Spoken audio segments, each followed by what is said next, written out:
Hello दोस्तों, स्वागत है आप लोगों का हमारे यूट्यूब चैनल महान सर में। और दोस्तों आज हम पढ़ेंगे तत्वों का आवर्ती वर्गीकरण और इसमें हम अलग अलग थ्योरी को देखेंगे, जैसे कि डोब्रेनर का आपका त्रिक सिद्धांत क्या था, न्यूलैंड का अष्टक नियम और आपकी मेंडलीव की जो आवर्त सारणी है वो क्या थी, आधुनिक आवर्त सारणी, समूह और आवर्त को समझेंगे और आवर्तीय जो प्रवृत्तियां होती हैं उनको समझेंगे और कुछ इंपॉर्टेंट आपके एमसीक्यूज हैं उनको भी हम करेंगे और सारा कुछ समझने की कोशिश करेंगे कि समूह और आवर्त की जो चित्र के द्वारा हम ये समझेंगे कि ये डायग्राम क्या कहता है, ये आपकी सारणी क्या कहती है, सारी चीज़ें हम समझेंगे। और ये जो आपको लिखा मिल रहा है ना, सा रे गा मा पा धा नी, ये समझेंगे कि ये है क्या आखिर। ठीक है, तो इससे पहले मैं आपको बता देता हूँ कि मेरी और भी क्लासें हो चुकी हैं, तो ये आप जरूर देखिए जाके, पहली क्लास से लेके ये आज 8वीं क्लास है, आप लोग जरूर देखें इनको, ताकि आपको केमिस्ट्री बहुत अच्छे हिसाब से समझ में आ जाए। तो अब स्टार्ट करते हैं, ज़्यादा देर नहीं करेंगे। हम पढ़ने वाले हैं तत्वों का आवर्ती वर्गीकरण। ठीक है, ये आपकी क्या है, एक पीरियोडिक टेबल है जो आपने कहीं ना कहीं देखी ही होगी। अब आते हैं तत्वों का आवर्ती वर्गीकरण पढ़ते हैं। तो देखिए पदार्थ जो है ना, प्रकृति में आपके पदार्थ आपके 3 प्रकार के होते हैं। एक आपका तत्व होता है, यौगिक होता है और आपका मिक्सचर होता है। ठीक है, अब तत्व की अगर बात करें तो तत्व आपके क्या है, पदार्थ के गुण, संरचना और भौतिक स्वरूप की जानकारी देता है। जैसे गुण का मतलब जैसे कोई तत्व आपका कैसा है, मीठा है, खट्टा है, कड़वा है, ये आपके गुण हो गए। और संरचना आपकी क्या है, जैसे कि उसमें किन किन चीज़ों का मिक्सचर है, क्या है उसमें। और आपका भौतिक स्वरूप जैसे कि वो ठोस है या आपका, आप समझ सकते हो, ठोस है, द्रव है, गैस है, ये मतलब जानकारी देता है। अब 1830 इकाई के आसपास क्या हुआ था, 30 तत्वों की जानकारी की थी। मतलब 1800 के आसपास हमको कितनी तत्वों की जानकारी थी, 30 तत्वों की जानकारी हमको थी। उसके बाद जब वर्तमान में अगर आप देखोगे ना, तो आपको लगभग 118 तत्व आपको देखने को मिलते हैं। कुल 118 तत्व खोजे जा चुके हैं। और जो वो 30 तत्व थे वो ये थे, ये वाले जो 30 तत्व हैं आप इनको काउंट कीजिएगा, तो ये आपके क्या है, 30 तत्व उस टाइम पे थे। क्या है, मरकरी है, आर्गन है, ये आप देख लेना इमेज में। मैंने आपको ये इमेज आपको दिखा दी कौन कौन से आपके तत्व, नाइट्रोजन, गोल्ड वगैरह, कैल्शियम वगैरह सारी चीज़ें इसमें हैं, पोटेशियम, एल्यूमिनियम, हाइड्रोजन भी है दोस्तों। ठीक है, अब हम यहाँ से समझते हैं, यहाँ से जो ये इमेज है ये सेम यही है। ठीक है, क्या है इसमें देखिए, धातु और अधातु जो तत्व होते हैं ना, बर्जीलियस ने उनको 2 तरह से डिफाइन किया था। जो बर्जीलियस थे उन्होंने तत्व को 2 तरीके से डिफाइन किया था। क्या कहा था, 2 वर्गों में बांटा था। एक तो आपको बताया कि धातु होती है, एक आपका क्या होती है, अधातु होते हैं। तत्व आपके क्या है, धातु और अधातु होते हैं, मेटल और नॉन मेटल। अब जो धातु होते हैं वो आपके बहुत ज़्यादा चमकीले होते हैं, तन्य और लचीले होते हैं, विद्युत के आपके क्या होते हैं, सुचालक होते हैं और सामान्य ताप पर ये ठोस बने रहते हैं। और जो अधातु होते हैं वो आपके कैसे होते हैं, वो आपके कैसे होते हैं, चमकहीन होते हैं, तन्य होते हैं, लचीले नहीं होते हैं, तन्य और लचीले नहीं होते हैं, विद्युत के कुचालक होते हैं और सामान्य ताप पर ये ठोस नहीं रहते। इनका आपका क्या है, स्वरूप बदल जाता है। ठीक है, बदलता है। अब यहाँ पे देखिए एग्जाम पॉइंट ऑफ व्यू से क्या है, जैसे कि धातु क्या होती है, चमकीली होती है, सुचालक होती है और तन्य होती है। और धातु आपकी चमकीन, कुचालक और अतन्य होती है। ठीक है, अब धातु और अधातु की कुछ सीमाएं भी वर्गीकृत की गई हैं। मतलब धातु का जो वर्गीकरण किया गया तो उसमें कुछ सीमाएं बताई गई हैं। क्या सीमाएं, कि जो मोर एक्टिव आपकी होती है ना, बहुत ज़्यादा सक्रिय आपकी जो धातु या अधातु होती हैं, उनका कोई भी वर्गीकरण नहीं किया गया, उनका कोई तार्किक कारण नहीं बताया बर्जीलियस ने। हालांकि बर्जीलियस बहुत बड़े विद्वान थे जिन्होंने एक तरीके से कहा जाए जो सारणी है ना उसमें योगदान सबसे पहले बर्जीलियस ने ही दिया था। ठीक है, अब एक होती है आपकी उपधातु। उपधातु का भी अलग से कोई स्थान इन्होंने नहीं बताया अपनी सारणी में। ये जो अभी मैंने आपको ये सारणी दिखाई ना, ये सारणी, ये जो टेबल है, इसमें धातु अधातु की कोई बात नहीं की गई, ना ही उपधातु की बात की गई। ठीक है, अब यहाँ पे आइए आप लोग, कुछ तत्वों को धातु अधातु दोनों के गुण पाए जाते हैं, उन्हीं को हम क्या कहते हैं, उपधातु कहते हैं। इसलिए ये वर्गीकरण पूर्ण रूप से वैज्ञानिक नहीं हो पाया। ठीक है, नहीं माना गया। उपधातु क्या होती है, धातु और अधातु दोनों के जिसमें गुण हो वो आपकी उपधातु कहलाती है। अब देखिए एक विद्वान आते हैं डोबे, क्या है, डोबे रेनर, क्या नाम है उनका, डोबे रेनर। उन्होंने एक सिद्धांत दिया था, त्रिक सिद्धांत का। इस सिद्धांत से आप टेबल में इन तत्वों को सजा सकते हो, ये इन्होंने कहा था। अच्छा, इन्होंने क्या कहा था, इन्होंने कहा था 1817 में डोबेनेर ने कहा था इन्होंने अपना सिद्धांत दिया था, ठीक है। और क्या कहा था, तत्वों को परमाणु द्रव्यमान के आधार पर इन्होंने रखा था। अभी तक देखिए मैं आपको बताऊं, मेंडलीव तक, जब तक मेंडलीव आएंगे ना तब तक तत्वों को परमाणु द्रव्यमान के आधार पर ही रखा जाएगा, परमाणु भार के आधार पर ही रखा जाएगा, ठीक है। तो ये बात तो कन्फर्म है। अब इन्होंने क्या किया था, तीन तीन समान गुण वाले तत्वों का एक समूह बनाया। तीन तत्व लिए समान गुण वाले, मतलब देखा कि इनमें समान गुण आ रहे हैं। तीन तत्व लिए, उनमें जो गुण आ रहा, फिर तीन तत्व और लिए, देखा उनमें भी वही गुण आ रहा है। तो वो इन्होंने तत्व आपके क्या किए, लिए। अब क्या किया इन्होंने, ऐसे तीन तत्वों के समूह को त्रिक कहा गया। इन्हीं को हमने क्या कहा, इन्हीं को हमने क्या कहा, त्रिक कहा गया। और जो बीच वाला तत्व था, जो बीच वाला तत्व मतलब तीन तत्व लिए, एक मान लिया ये तत्व लिया, एक ये लिया, एक आपका ये लिया, अभी मैं आपको दिखाऊंगा। तो ये जो बीच वाला तत्व था, ये पहले वाले तत्व और आपका ये लास्ट वाले तत्व का, इनका क्या था, इनके औसत, इनका अगर आप औसत निकालते तो इनका जो औसत आपका निकल के आता, वही आपका परमाणु द्रव्यमान इसका होता। तो ये इसमें था, अभी मैं आपको दिखाता हूँ, ठीक है। यहाँ पे देखिए, ये सिद्धांत आप देखिए यहाँ पे क्या है, डोबेनेर का त्रिक सिद्धांत क्या कहता है। जैसे कि आप ये लिथियम लीजिए, ट्रायड आपका क्या है, ट्रायड जो आपका सिद्धांत है ये एटॉमिक मास के आधार पर ही है। लिथियम का मान लिया कि परमाणु द्रव्यमान आपका कितना है, 7 है। सोडियम का आपका 23 है, और पोटेशियम का आपका कितना है, 39 है। अब देखिए ये आपका क्या हो गया, पहला तत्व हो गया, ये आपका लास्ट वाला तत्व हो गया। इनको हमने क्या किया, जोड़ा और 2 से क्या किया, डिवाइड किया, क्योंकि 2 ही तत्व हुए। तो ये औसत निकल के आया, और ये औसत निकल के आया तो ये आपका सोडियम का निकल के आ गया, ठीक है। फिर आपने ये क्लोरीन लिया और आपका ब्रोमीन लिया, आयोडीन लिया। इसमें क्या किया इन्होंने, इस क्लोरीन और आपका आयोडीन को यहाँ पे क्या किया, इनका औसत लिया। जब इन्होंने औसत लिया तो ये 81.25 आपका निकल के आया, जबकि ब्रोमीन का आपका कितना है, 80 है। तो थोड़ा आउट हो गया ना, आउट हो गया, इसीलिए सिद्धांत फेल कर दिया गया था। और आप यहाँ पे देखिए, ये आपका कैल्शियम लिया, स्ट्रोंटियम लिया, और आपका क्या लिया, बेरियम लिया। और इनका भी हमने क्या किया, इन दो तत्वों का, इसका और इसका क्या किया, औसत हमने निकाला। तो ये आपका औसत निकल के आया, क्या है, 88.5, ये औसत निकला। अब जब ये औसत निकला तो इन्होंने देखा यहाँ पे 88 है, यहाँ पे 88.5 आया है, तो ये भी गलत हो गया।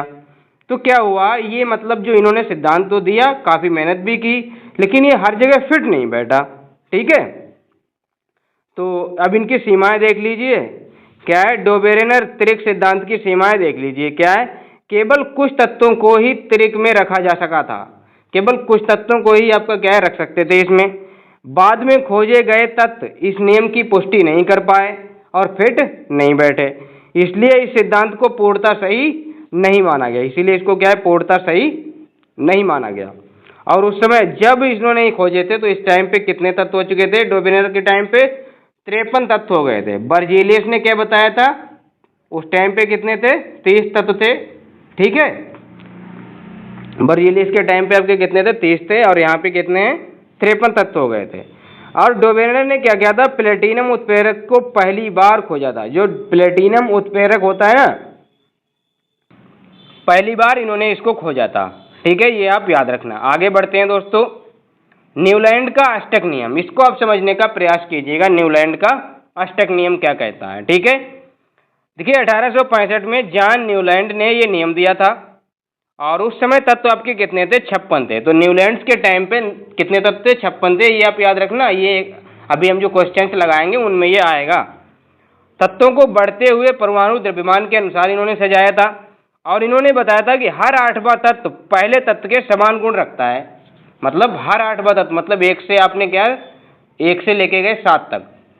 अब 7 के बाद 8वां तत्व आएगा, तो जो 8वां तत्व होगा उसका गुण पहले वाले तत्व से मिलता हुआ होगा। ऐसे ही जो दूसरा तत्व है उसका 9वें वाले से मिलेगा। अभी मैं आपको दिखाता हूँ। और इस सिद्धांत को इन्होंने क्या किया था, इसकी तुलना संगीत के 7 स्वरों सा रे गा मा पा दा नी से इन्होंने की थी। ये जैसे यहाँ पे ये 7 स्वर चलेंगे, अब इसके बाद ये 7 स्वर जब चलेंगे ना, तो यहाँ से फिर से आपका क्या है, ये फिर से सा ही आ जाएगा। मतलब सा रे गा मा, एक जो भी है ना, यहाँ से आपके यहाँ तक, यहाँ से यहाँ तक आओगे, फिर से आपका सा आ जाएगा, रा के आपके रा, मतलब कोई आपका क्या है, एक तरीके से दोहराओगे आप। तो यहाँ पे क्या सेम आपका क्या है, हर 8वां तत्व आपका क्या करेगा, गुण आपका मैच खाता हुआ दिखेगा। जैसे यहाँ पे आप समझिए, ये इमेज आप देखिए और यहाँ पे समझने का प्रयास भी कीजिएगा। जैसे पहला तत्व है उसका गुण किससे मिलेगा, 8वें तत्व से। जो दूसरा तत्व होगा उसका 90 वाले से मिलेगा, जो तीसरा होगा उसका 10वें से मिलेगा, जो चौथा होगा उसका 11वें से। ऐसे आपका क्या है, हर 8वां तत्व आपका क्या है, समान होगा। जो पहला तत्व होगा उसका 8वें से समानता आपकी क्या है, देखने को मिलेगी। तो तत्वों को बढ़ते हुए परमाणु द्रव्यमान के क्रम में तो रखा ही गया, ये तो बता ही दिया है। और हर 8वां तत्व पहले तत्व के समान गुण रखता है। और उस समय कितने तत्व थे, 56 थे। और 56वां तत्व आपका कौन सा था, थोरियम था। कौन सा था, 56वां तत्व आपका कौन सा था, थोरियम था। और अष्टक केवल कैल्शियम तक ही सीमित पाया गया। अष्टक का जो नियम था ना, वो कैल्शियम तक आपका क्या है, सही पाया गया। कैल्शियम के बाद आपका क्या है, ये सही नहीं पाया गया। मतलब कैल्शियम के बाद मुख्य कमी इसकी यही हो गई, ये कैल्शियम एक तत्व था, उसके बाद ये नियम लागू ही नहीं कर पाए ये लोग। ठीक है, तो आगे बढ़ते हैं। इसकी जो सीमाएं थी वो आपकी क्या थी, कमियां इनकी क्या थी कि हाइड्रोजन को कोई स्थान ही नहीं दिया गया उचित। कैल्शियम के बाद अष्टक नियम लागू ही नहीं होता था। न्यूलैंड के समय केवल 56 तत्व आपके ज्ञात थे और तत्वों को केवल परमाणु द्रव्यमान के आधार पर ही रखा गया था। ठीक है, तो ये तो आपको सामान्य सी बातें हैं, आप समझ सकते हैं। अब देखिए मेंडलीव की जो आवर्त सारणी है उसको आप समझिए। मेंडलीव की जो आवर्त सारणी है उसको आप समझिए, बहुत अच्छी सारणी है, मतलब इसको समझना बहुत जरूरी है। क्या कहा, 1869 में दिमित्री मेंडलीव ने आवर्त सारणी बनाई। इन्हीं को फादर ऑफ पीरियोडिक टेबल कहा जाता है। ठीक है, फादर ऑफ पीरियोडिक टेबल किसको कहा जाता है, मेंडलीव को कहा जाता है। और 1872 में ये जर्मन पत्रिका में इनकी ये प्रकाशित होती है। कौन सी, यही आपकी क्या बोलते हैं, इन्होंने जो आपकी आवर्त सारणी बनाई ये जर्मन पत्रिका में प्रकाशित हुई। और तत्वों को इन्होंने परमाणु द्रव्यमान के आधार पर रखा। उस समय 63 तत्व आपके ज्ञात थे। ये क्वेश्चन बनेगा मेंडलीव के टाइम पे कितने तत्व आपके खोजे जा चुके थे, तो 63 तत्व आपके खोजे गए थे। इन्होंने क्या किया, समान गुण वाले तत्वों को एक ही समूह में रखा। जहां देखा इन्होंने इनके समान गुण हैं तो कहा इनको एक ही जगह पे रख दो, कहा इनको अलग अलग रखोगे। अब इन्होंने जो सारणी बनाई उसमें क्या, जो लंबवत आपकी कतारें थी, जो वर्टिकल आपके कॉलम थे, ऐसे ऐसे आपके जो कॉलम थे, उसको इन्होंने क्या किया, वर्ग या समूह कहा था। ठीक है, और जो आपकी क्षैतिज आपकी पंक्तियां थी, हॉरिजेंटल रो थी, उनको आवर्त कहा था। जैसे कि ऐसे ऐसे ये तो कॉलम हो गए, और जो ऐसी ऐसी आपकी ये थी, ये आपकी क्या थी, यही आपके आवर्त थे, यही आपके पीरियड थे। ठीक है, अभी मैं आपको दिखाता हूँ। ये देखिए, ये देखिए, ये आपके क्या है, ये आपके वर्टिकल हैं, खड़े खड़े हैं आपके। ये आपके क्या है, लंबवत कतार है, तो ये आपके वर्ग या समूह कहलाए। ठीक है, ये आपकी क्षैतिज है, इसको हॉरिजेंटल कहते हैं। ये आपकी आवर्त यानी कि पीरियड आपकी कहलाई। यहाँ पे आप देख लीजिए, यहाँ पे आपको बहुत अच्छे से आपको सारी चीज़ें दिखेंगी। ये आपकी क्या है, एक तरीके की सारणी है। अब ये आपके जो खड़े खड़े हैं ये आपके क्या हैं, ये आपके वर्ग हैं, यानी कि आपके समूह हैं। और ये जो आपकी ऐसी ऐसी हैं, ये आपकी क्या है, ये आपके आवर्त हैं। तो ये आप याद रखना। अब यहाँ पे देखिए मेंडलीव की जो आवर्त सारणी थी ना, उसमें देखिए क्या है, कुछ स्थानों को इन्होंने क्या किया था, खाली छोड़ दिया था। कुछ स्थान इन्होंने खाली छोड़े और इन खाली स्थानों के नए तत्वों के गुणों की भविष्यवाणी भी की। कहा कि ये मैंने इसलिए छोड़े कि हो सकता है भविष्य में नए तत्व आएंगे, और इन्होंने कहा कन्फर्म आएंगे, भविष्यवाणी कर दी, तो उनको इनमें रखा जाएगा, इसीलिए मैं ये जगह छोड़ रहा हूँ। और बाद में ये वे तत्व आपके खोजे भी गए। अभी मैं आपको बताऊंगा कौन कौन से तत्व आपके खोजे गए। और नए तत्वों के गुण मेंडलीव की भविष्यवाणी से लगभग मिलते थे। इन्होंने जैसा कहा था वैसे ही आपके क्या थे, मिलते थे। इससे मेंडलीव की आवर्त सारणी आपकी क्या हो गई, एक तरीके से सही सिद्ध हुई। ठीक है, ये देखिए आपकी क्या है, ये आवर्त सारणी है आपकी मेंडलीव की। ठीक है, ये आपकी मेंडलीव की आपकी आवर्त सारणी है। और इसमें जो आपके ये वाले जो ये आपकी दिख रहे हैं ना, ये चीज़ें जो आपकी एक तरीके से मैं आपको कहूँ रेड रेड आपकी जो चीज़ें दिख रही हैं, ये खाली स्थान छोड़े गए थे, ये बाद में भरे गए थे। ठीक है, ये जैसे आपका क्या है, आपका स्कैंडियम है, गैलीलियम है, आपका जर्मेनियम है, ये आपके बाद में भरे गए थे। ठीक है, तो जो रेड रेड आपकी एरिया दिख रही है ना, ये आपके बाद में आपके भरे गए थे। ये जैसे सारे के सारे आपके बाद में भरे गए थे। कौन से, ये वाले और ये वाले, ये आपके तीनों भरे गए थे। ये वाला, ये वाला, ये वाले आपके क्या है, बाद में भरे गए। ठीक है, अब देखिए यहाँ पे मेंडलीव की आवर्त सारणी में क्या था, इन्होंने खाली स्थानों पर बाद में खोजे गए नए तत्व आपके क्या है, इसमें भरे थे। तो इसमें देखिए इक्का बोरान, मतलब इक्का बोरान का मतलब ये है, इक्का एक संस्कृत का शब्द होता है। ठीक है, इसमें क्या होता है, ये संस्कृत का आपका क्या है, ये शब्द है जिसका अर्थ है एक या अगला। एक या अगला मतलब इसका ये है कि बोरान के बाद वाला जो तत्व है ना वो आपका कौन सा था? स्कैंडियम था। इक्का सिलिकॉन यानी सिलिकॉन के बाद में जो तत्व आने वाला था वो आपका जर्मेनियम था। और एल्यूमिनियम, इक्का एल्यूमिनियम के बाद आपका गैलियम आपका आने वाला था। तो ये इन्हीं के बाद आपके क्या है रखे गए थे। ठीक है, यहाँ पे देखिए इक्का का मतलब क्या होता है, एक संस्कृत का शब्द है जिसका अर्थ है एक या आपका अगला, ये मैंने पीछे भी बता दिया है। इक्का का है स्कैंडियम, मतलब क्या है बोरान के नीचे आने वाला तत्व, नया तत्व स्कैंडियम हो गया। और यहाँ पे इक्का सिलिकॉन का मतलब क्या है, सिलिकॉन के नीचे आने वाला तत्व आपका जर्मेनियम हो गया। एल्यूमिनियम, इसका क्या मतलब है, एल्यूमिनियम के नीचे आने वाला तत्व आपका क्या हो गया, गैलियम आपका हो गया। ठीक है, ये आपको समझ आया होगा। अब यहाँ पे देखिए मैं आपको इमेज में सारणी में दिखा देता हूँ। जैसे कि ये आपका क्या है, ये आपका बोरान है, तो बोरान के नीचे आपका ये स्कैंडियम है, ये इसी के नीचे माना जाएगा। और ये आपका एल्यूमिनियम है, ये इसके नीचे आपका गैलियम माना जाएगा। ये आपका क्या है, सिलिकॉन है, इसके नीचे आपका ये जर्मेनियम माना जाएगा। ठीक है, तो ये आप याद रखना। अब देखिए यहाँ पे मैंने ये आपको बता ही दिया है, ये सारी चीज़ें मैंने आपको बता दी हैं, यहाँ पे आई है। अब मेंडलीव की सारणी के जो गुण थे वो आपके क्या थे, इन्होंने 63 तत्वों को क्या है सही क्रम में रखा, यानी कि परमाणु द्रव्यमान के रूप में इन्होंने रखा था।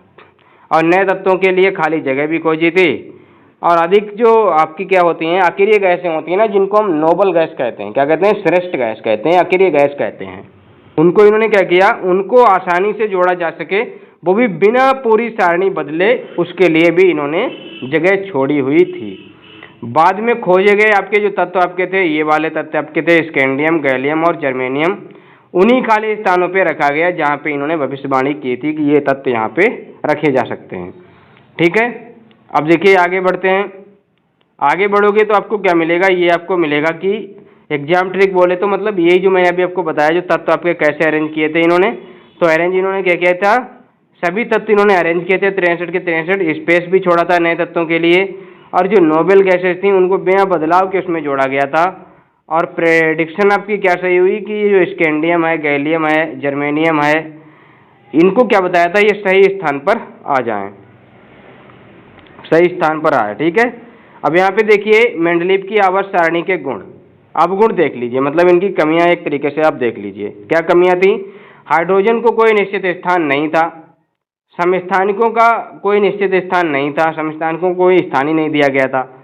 परमाणु द्रव्यमान के आधार पर इन्होंने सारणी क्या है बनाई थी, लेकिन कुछ तत्वों का क्रम इन्होंने भी उल्टा कर दिया था। जैसे कि आप देखोगे ना, इन तत्वों का इन्होंने क्या कर दिया, क्रम उल्टा कर दिया था। जैसे आपका कोबाल्ट देख लीजिए और निकिल देख लीजिए, क्यों क्रम उल्टा कर दिया, आपको निकिल को पहले रखना चाहिए था, क्योंकि निकिल का जो द्रव्यमान है वो क्या है 58.7 है, और जो कोबाल्ट का जो द्रव्यमान है वो आपका कितना है 58.8 है। तो ये इन्होंने थोड़ा गड़बड़ कर दिया, यहीं पे ये मात खा जाते हैं, तो ये इनका थोड़ा सही क्रम नहीं रहा। ठीक है, अब देखते हैं, आगे बढ़ते हैं और आगे देखते हैं। आगे क्या देखते हैं कि यहाँ पे आप देखोगे जो भी मैंने आपको अभी पढ़ाया है ना, जो भी मैंने आपको पढ़ाया है वो मैंने एक ही सारणी में, मतलब एक ही टेबल में मैंने बना दिया है। जैसे क्या है, सिर्फ वन लाइनर में, जैसे पीरियडिक जो ला था ना, पीरियडिक ला, ये किसने दिया था, मेंडलीव ने दिया था। ठीक है, ला ऑफ ऑक्टेव यानी जो अष्टक का नियम था वो न्यूलैंड का था। और ट्राइड का जो नियम था वो आपको किसका था, डोबेरेनर का था। और जो आपका फादर ऑफ पीरियडिक टेबल कहे जाते हैं वो मेंडलीव कहे जाते हैं। हॉरिजेंटल रो क्या कहलाती हैं, पीरियड्स कहलाती हैं, यानी कि आवर्त कहलाती हैं। वर्टिकल रो जिनको ग्रुप कहते हैं, या कॉलम कह सकते हैं, या वर्ग कह सकते हैं। और जो ऑक्टेव था वो कहाँ तक वैलिड था, आपका कैल्शियम तक ही वैलिड था। और जो नए तत्व आपके प्रेडिक्ट किए थे, प्रेडिक्टेड जो एलिमेंट थे वो आपके कौन से थे, स्कैंडियम, गैलियम और जर्मेनियम। तो ये आप याद रखना। अब यहाँ पे आइए प्रीवियस ईयर क्वेश्चन हम आपको बता देते हैं, प्रीवियस क्वेश्चन थोड़े लगा लेते हैं, जिससे आपका कॉन्सेप्ट और अच्छा हो जाएगा, मेरा तो हो ही जाएगा, आपका भी अच्छा हो जाएगा। ठीक है, यहाँ पे देखिए दोस्तों, पहला आपका सवाल क्या है, तत्वों का पहला वर्गीकरण किसने किया था, आप लोग बताइएगा इनमें से कौन सा ऑप्शन आपका सही हो सकता है। Who gave the first classification of element, इनमें बताइए कौन था जिसने सबसे पहली बार तत्वों का वर्गीकरण करने की कोशिश की थी। तो मैंने आपको पढ़ाया है, तो मेरे ख्याल से मैंने आपको ये क्या पढ़ाया था, न्यूलैंड भी पढ़ाए, मेंडलीव भी पढ़ाए हैं, और डोबेरेनायर भी पढ़ाए हैं। तो इनमें जो सही ऑप्शन है वो आपका क्या है, डोबेरेनायर है। ये क्या है, इसका सही ऑप्शन आपका क्या है, ये वाला आपका सही ऑप्शन है। अब मैं इसका एक्सप्लेनेशन भी आपको दिखा देता हूँ। देखिए इसका सही ऑप्शन आपका क्या है, यही इसका सही ऑप्शन भी है। और ये देखिए डोबेनाइन ने 1829 में पहला वैज्ञानिक वर्गीकरण किया, ट्राइड सिद्धांत इन्होंने दिया, 3 समान गुणों वाले तत्व आपके बताए थे। ठीक है, हालांकि मुझे ये वर्गीकरण करने की जरूरत नहीं है, मैं सारा कुछ पढ़ा चुका हूँ। अब देखिए अगला क्वेश्चन क्या है, यहाँ पे देखिए दूसरा क्वेश्चन क्या है, तत्वों के वर्गीकरण से संबंधित त्रिक का नियम किसने दिया था। त्रिक के नियम का प्रतिपादन किसने किया था, तो त्रिक का नियम किसने दिया था, क्या है, हु प्रपोज द त्रिक लॉ, यानी कि लॉ ऑफ ट्राइड किसने दिया था। तो ये भी मैं आपको बता ही चुका हूँ, ये आपका किसने दिया था, ये भी आपका डोबेनाइन ने दिया था, डोबेनाइन ने यही दिया था। तो इसका सही ऑप्शन आपका बी हो गया। ठीक है, अब देखिए यहाँ पे मैंने सारा एक्सप्लेनेशन कर दिया है, तो ये आप देख लेना जाके। ठीक है, अब देखिए यहाँ पे तत्वों के वर्गीकरण से संबंधित अष्टक का नियम किसने प्रतिपादित किया था, ये आपका तीसरा क्वेश्चन है। अष्टक का नियम किसने दिया था, तो अष्टक का नियम मैं आपको बता ही चुका हूँ किसने दिया था। इसमें जो सही ऑप्शन है वो आपका क्या है, न्यूलैंड इसका सही ऑप्शन होगा। क्या है, न्यूलैंड, इन्होंने ही अष्टक का नियम दिया था। तो देखिए कितनी आसानी से आप क्वेश्चन को हल कर पा रहे हो, किसने, न्यूलैंड ने दिया था।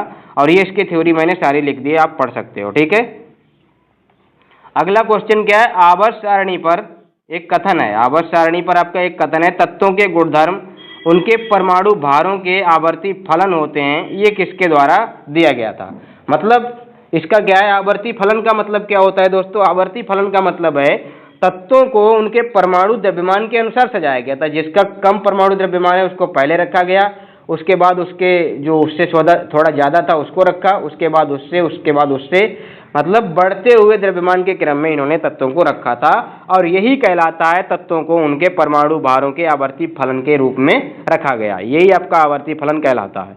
तो ये किसने दिया था, तो ये तो मैं आपको बता ही चुका। हालांकि मैंने आपको बताया सभी ने ये रखा था, लेकिन ये सिद्धांत जो किसने प्रतिपादित किया था, आवर्ती फलन होते हैं, ये आपका मेंडलीफ ने किया था। किसने किया था, मेंडलीफ ने किया था। तो ये आप याद रखना, दिमित्री मेंडलीफ, इसका सही ऑप्शन सी है। अब अगले क्वेश्चन पे आते हैं। अगला क्वेश्चन हमारा क्या कहता है दोस्तों, यदि तत्वों को बढ़ते परमाणु भार के क्रम में लिखा जाए और हर आठवां तत्व पहले तत्व के समान गुण वाला हो, तो ये नियम कौन सा है बताइएगा। मैंने आपको बताया, अभी आपने पढ़ा है, तो बताइए। अष्टक का नियम था, और अष्टक का नियम ये किसका था, यहाँ पे देखते हैं दिया गया है कि नहीं दिया गया। हाँ दिया है, न्यूलैंड का जो अष्टक नियम था ये उस पर आपका क्या था, आधारित था। ठीक है, तो ये आप याद रखना। ठीक है, और ये मैंने इसका एक्सप्लेनेशन दिया है, तो ये भी आप देख लेना। अब यहाँ पे देखिए अगला क्वेश्चन हमारा क्या है, मेंडलीफ के अनुसार तत्वों के गुण आवर्ती फलन होते हैं, तत्वों के जो गुण होते हैं वो आवर्ती फलन होते हैं। तो किसके आवर्ती फलन होते हैं ये आपको बताना है। क्या परमाणु भार के आवर्ती फलन होते हैं, परमाणु आयतन के, संख्या के, घनत्व के, तो किसके होते हैं, ये आपके परमाणु भार के आपके आवर्ती फलन होते हैं, यानी कि ऑप्शन ए बिल्कुल सही है। ठीक है, मेंडलीफ ने ऐसा कहा था। अगला क्वेश्चन हमारा क्या है, आवर्त सारणी में क्षैतिज स्तंभों को क्या कहते हैं। जो क्षैतिज स्तंभ होते हैं उनको क्या कहते हैं, मैंने आपको अभी आपको पढ़ा है। जो क्षैतिज होते हैं, मतलब क्षैतिज आपके कैसे होते हैं, ऐसे ऐसे होते हैं, ये क्षैतिज होते हैं, ये आपके वर्टिकल होते हैं। अब ये जो हैं इनको हम क्या कहते हैं, पीरियड कहते हैं या आवर्त कहते हैं। और ये जो खड़े खड़े हैं इनको हम वर्ग या समूह कहते हैं। ठीक है, तो इसका सही ऑप्शन आपका क्या है, ए है। तो ये इसका सही ऑप्शन ए हो गया।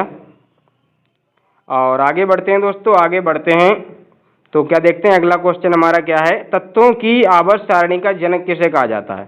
तत्वों की आवर्त सारणी का जो जनक है ना, वो किसको माना जाएगा, क्या किनको माना जाएगा। देखिए इसमें एक ही नाम दिया गया है, हालांकि मैंने जितने विद्वान अभी पढ़ा है उनमें से सिर्फ एक ही नाम है मेंडलीफ का। क्या है, दिमित्री मेंडलीफ। और यही इनके क्या हैं, ये इनके फादर कहे भी जाते हैं। ठीक है, अगला क्वेश्चन हमारा क्या है, अगला क्वेश्चन हमारा क्या है देखते हैं क्या है। अगला ये हमारा क्वेश्चन रहा कि लिथियम जिसका आपका क्या है, परमाणु द्रव्यमान 7 है, पोटेशियम का 39 है, और उनके औसत सोडियम का 23 का द्रव्यमान प्राप्त होता है। ये किस नियम के उदाहरण है। मतलब ये जो आपको दिया गया है, लिथियम का 7, पोटेशियम का 39 और इनका औसत निकालो तो सोडियम का 23 आता है। ये किस आपका नियम का आपका क्या है, सिद्धांत आपका है, तो बताइएगा किसका है ये आपका क्या है, डोबेनाइनर का आपका त्रिक सिद्धांत है, क्योंकि इसमें 3 एलिमेंट है तो ये त्रिक सिद्धांत पे काम करता है। ठीक है, आगे बढ़ते हैं और अगला देखते हैं। अगला हमारा क्या है, अगला जो क्वेश्चन है, न्यूलैंड ने उस समय ज्ञात कितने तत्वों को अपनी अष्टक तालिका में व्यवस्थित किया था। तो अष्टक तालिका में आपके कितने तत्व थे आप लोग बताइएगा। देखिए मैं आपको बताता हूँ, मेंडलीव के टाइम पे तो आपके कितने हो चुके थे, आपके 63 हो चुके थे। और जो आपके न्यूलैंड हैं उससे पहले आपके कौन थे, डोबेनाइरर थे। और उससे सबसे पहले आपके कितने थे, 30 आपके तत्व थे। डोबेनाइरर के टाइम पे आपके शायद आपके कितने हो गए थे, 53 आपके तत्व हो गए थे। और जो आपके न्यूलैंड से उनके टाइम पे आपके 56 तत्व आपके हो चुके थे। यानी कि इसका सही ऑप्शन बी मुझे लग रहा है, और मैं आपको दिखा देता हूँ कि इसका सही ऑप्शन आपका क्या है, बी ही आपका क्या है, सही है। तो न्यूलैंड ने आपके कितने तत्वों को व्यवस्थित किया था, 56 तत्वों को व्यवस्थित किया था। आगे बढ़ते हैं, अगला क्वेश्चन देखते हैं और फिर हम देखते हैं हमारा लास्ट का क्वेश्चन कौन सा रहने वाला है। ये देखिए, किस तत्व तक अष्टक सिद्धांत लागू हो पाया था। तो कौन सा तत्व था जहां तक अष्टक सिद्धांत लागू हुआ था और उसके आगे वो लागू ही नहीं हुआ था। तो बताइएगा इनमें कौन सा था, पोटेशियम, कैल्शियम, कोबाल्ट, ऑक्सीजन। तो हमने आपको पढ़ाया था कि वो कोबाल्ट क्या कैल्शियम था जहां तक ये लागू हुआ था। कैल्शियम ही आपका था जहां तक ये नियम लागू हुआ, उसके बाद लागू ही नहीं होता था ये अष्टक नियम।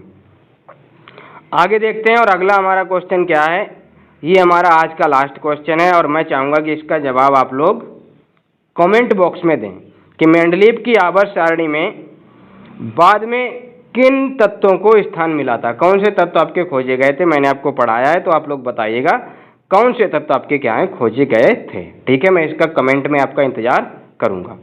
ठीक है, और अगर आपको क्लास अच्छी लगी है, टॉपिक अच्छा लगा है तो क्लास को लाइक कर देना, चैनल को सब्सक्राइब कर लेना और बेल आइकन को प्रेस कर देना ताकि वीडियो की नोटिफिकेशन आप लोगों को मिलती रहे। ठीक है, और ये हमारा क्या है, टेलीग्राम चैनल है जहाँ पे आप ज्वाइन कर सकते हो और आपको क्या है इसकी सारी PDF आपको मिलती रहेंगी, जो इसकी क्लास PDF होती हैं वो।